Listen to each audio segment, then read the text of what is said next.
We just got our first official images of 3I Atlas as it flies by Mars from ESA, the European Space Agency. You heard it right, not NASA, who've conveniently shut down operations due to mass governmental furloughs.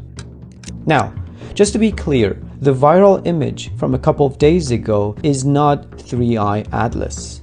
That is a long exposure photo of Phobos, Mars's moon. But this new video is official ESA imagery of 3I Atlas. And here's the real anomaly about this video. Where is the tail? A normal comet flying past planets in the inner solar system usually shows a bright, visible tail. But 3I Atlas, despite its massive size, barely shows any outgassing, just a faint glow around the coma. So how is a supposed normal comet this huge staying this quiet? Don't forget to like and subscribe.